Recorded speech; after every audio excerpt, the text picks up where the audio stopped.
कितना खतरनाक है ओमिक्रॉन का सब वेरिएंट। नवंबर महीने की शुरुआत से ही दुनिया भर में कोरोना वायरस के मामले बढ़ रहे हैं। भारत में भी मामला कंट्रोल में है, लेकिन हमारा पड़ोसी चीन इससे बहुत बुरी तरह से जूझ रहा है। कुछ अनुमानों के मुताबिक हालिया बढ़ोतरी की वजह से चीन पर लगभग 20 लाख लोगों की मौत का खतरा है। यह महामारी, विशेषज्ञों ने ट्वीट कर कहा कि अगले कुछ महीने में चीन की 60% आबादी संक्रमित हो सकती है। ये खतरा है वायरस के एक नए वेरिएंट से। ओमिक्रॉन परिवार से आए इस वेरिएंट का नाम है BF7। इसके एक मामले की पुष्टि भारत में हो चुकी है। अब ये नया वेरिएंट क्या है, क्या ओमिक्रॉन से भी ज्यादा खतरनाक है और इसके लक्षण क्या है, आइए समझते हैं। सबसे पहले ये जान लेते हैं कि ये नाम कैसे पड़ता है। BF7 असल में शॉर्ट फॉर्म है, पूरा नाम है BA.5.2.1.7।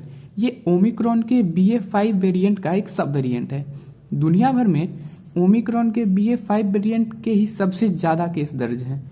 कुल मामलों में करीब 76.2% मामले। हालांकि भारत में BA4 और BA5 सब वेरिएंट बहुत नहीं फैला है।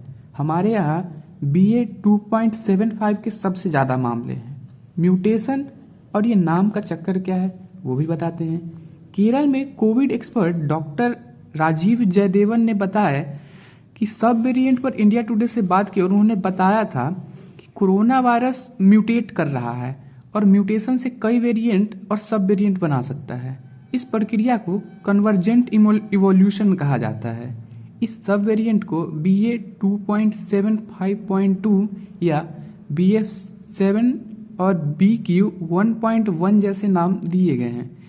ये नाम इस बात से तय होते हैं कि कौन सा वेरिएंट किस वेरिएंट से बना है।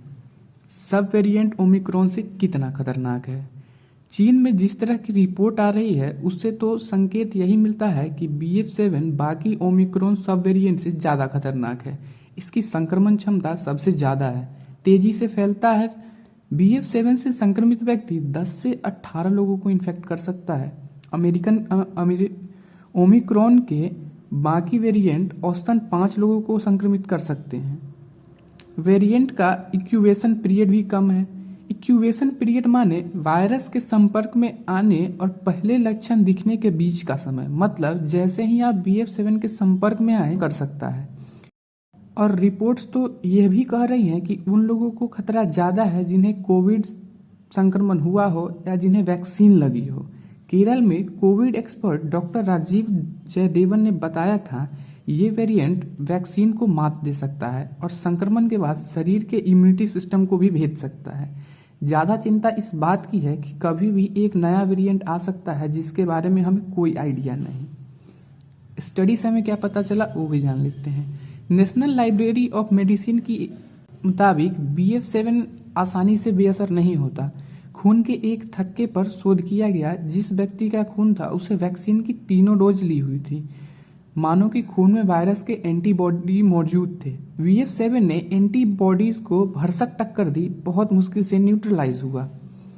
BF7 के लक्षण क्या है। BF7 American, Britain, Belgium, Germany, France और डेनमार्क जैसे कई यूरोपीय देशों में फैल रहा है। भारत में इसके एक मामले की पुष्टि हो चुकी है और 2 मामलों में आशंका जताई जा रही है। इसके लक्षण के बारे में स्वास्थ्य विशेषज्ञ लगातार जानकारी दे रहे हैं। राष्ट्रीय तकनीकी सलाहकार ग्रुप NTGI ने वैक्सीनेशन के चेयरमैन डॉक्टर NK अरोड़ा ने बताया कि बदन दर्द इसका मुख्य लक्षण है। अगर किसी को लंबे समय से शरीर में दर्द हो रहा है तो उसे कोविड टेस्ट करवा लेना चाहिए। इसके अलावा गले में खराश, थकान, कफ और बहती नाक भी इसका लक्षण हो सकते हैं। इधर कुछ विशेषज्ञों का कहना है कि चीन और भारत की स्थिति में फर्क है। CMR के वरिष्ठ वैज्ञानिक समीरन पांडा ने बताया क्योंकि चीन में जीरो कोविड पॉलिसी रही है, यानी बहुत लोग पॉल्यूशन से बच नहीं पाए हैं। भारत में वैक्सीन या इन्फेक्शन के कारण जो हाइब्रिड इम्यूनिटी हुई है उसे हमें ध्यान में रखना चाहिए।